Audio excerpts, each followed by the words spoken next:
Assalamualaikum warahmatullahi wabarakatuh. Perkenalkan, nama saya Ambar Fitriani dengan NIM C0E02240.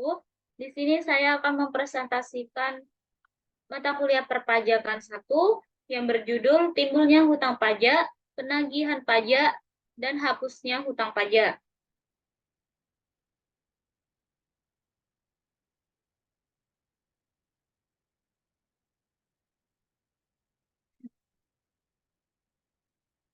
Timbulnya hutang pajak. Hutang pajak adalah suatu kewajiban pihak wajib pajak, baik itu yang berbentuk sanksi administrasi, denda, ataupun bunga dan juga kenaikan yang tertulis di dalam surat ketetapan pajak yang berdasarkan Undang-Undang Perpajakan di Indonesia.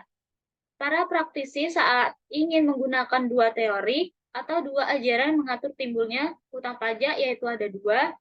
Yang pertama itu ajaran formil. Utang pajak timbul karena dikeluarkannya surat ketetapan pajak oleh fiskus atau pegawai pajak yang membantu wajib pajak atau subjek pajak dalam memenuhi kewajiban perpajakannya. Hal ini terjadi jika pemungutan pajak dilakukan dengan official assessment system, yaitu sistem pemungutan pajak di mana jumlah pajak yang harus dibayar dan dihitung oleh fiskus. Kemudian, fiskus akan mengirimkan surat pemberitahuan terkaitan jumlah yang harus dibayarkan kepada wajib pajak. Yang satu, ajaran material. Utang pajak timbul karena undang-undang dan karena ada sebab yang mengakibatkan seseorang atau suatu pihak dikenakan pajak. Sebab-sebab yang membuat seseorang memiliki utang pajak diantaranya perbuatan, yaitu mendirikan bangunan, melakukan kegiatan impor atau ekspor, serta berpergian ke luar negeri. Yaitu yang kedua keadaan, yaitu memiliki tanah atau bumi dan bangunan, memperoleh penghasilan, serta pemilik kendaraan bermotor. Yang ketiga itu peristiwa atau kejadian, yaitu mendapat hadiah undian.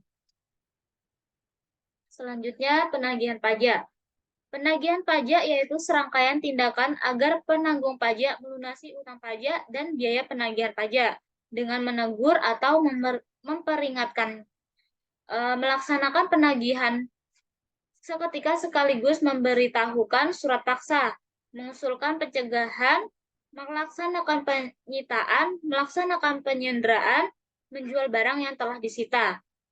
Penagihan pajak seketika dan sekaligus. Wajib pajak yang menunggak pembayaran pajaknya akan dilakukan penagihan pajak dengan surat paksa oleh petugas yang berwenang. Namun, tak hanya dengan surat paksa, penagihan pajak juga dapat dilakukan dengan penagihan seketika dan sekaligus. Dijelaskan dalam pasal 20 ayat 2 Undang-Undang KUP dan pasal 6 ayat 1 Undang-Undang PSPSP.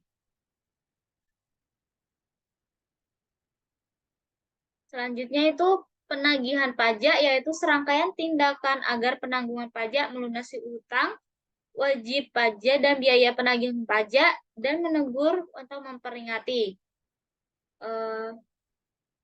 Dan dijelaskan dalam pasal 20 ayat 2 Undang-Undang KUP juga pasal 6 ayat 1 Undang-Undang PSPSP, yaitu ada nama wajib pajak atau nama wajib pajak dan penanggung pajak. Yang kedua itu besarnya utang pajak.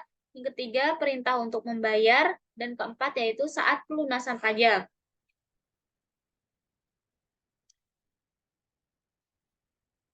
Dalam pelaksanaan penagihan aktif tersebut dapat dilakukan dengan 4 tahap, yaitu yang pertama surat teguran.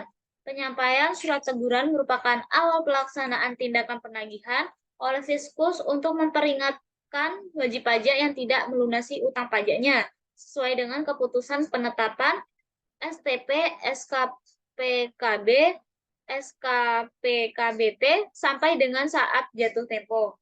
Dan yang kedua itu surat paksa. Penagihan dengan surat paksa dilakukan apabila jumlah tagihan pajak tidak atau kurang bayar sampai dengan tanggal jatuh tempo pembayaran, atau sampai dengan jatuh tempo penundaan pembayaran atau tidak memenuhi angsuran pembayaran pajak. Di sini ada juga dalam pasal 7 ayat 2 disebutkan bahwa surat paksa sekurang-kurangnya memuat Yang pertama itu nama wajib pajak atau nama wajib pajak dan penanggung pajak. Yang kedua itu dasar penagihan. Yang ketiga itu besarnya utang pajak. Dan yang keempat itu perintah untuk membayar. Selain kriteria di atas, surat paksa juga mempunyai kriteria sebagai berikut. Yang pertama itu surat paksa langsung dapat digunakan tanpa bantuan putusan peradilan dan tidak dapat digunakan untuk mengajukan banding. Yang kedua itu mempunyai kedudukan hukum yang sama dengan gross akte, yaitu putusan peradilan perdata yang telah mempunyai kekuatan hukum tetap. Hapusnya hutang pajak. Daluarsa atau kadaluarsa di sini adalah kadaluarsa penagihan. Melansir dari DCP, hak untuk menagih pajak kadaluarsa setelah melampaui waktu 5 tahun terhitung sejak tanggal terutang pajak atau berakhirnya masa pajak. Bagian tahun pajak atau tahun pajak yang bersangkutan. Kadaluarsa penagihan pajak dapat dicegah dengan melakukan penagihan teguran dan pengakhiran dengan mengajukan permohonan keberatan atau penangguhan. Pembebasan yaitu alternatif lain untuk menghapus utang pajak adalah dengan cara pembebasan. Namun pembebasan di sini pada umumnya bukan berarti menghilangkan pokok utang pajak. Meniadakan sanksi administrasi terkait utang pajak. Tetapi utang pajak dapat berakhir dengan pembebasan karena cara ini merupakan sarana hukum pajak untuk melepaskan tanggung jawab wajib pajak berupa membayar pajak. Dan yang penghapusan itu, penghapusan ulang pajak mirip dengan cara pembebasan. Perbedaannya, cara menghapus diberikan karena keadaan keuangan wajib pajak.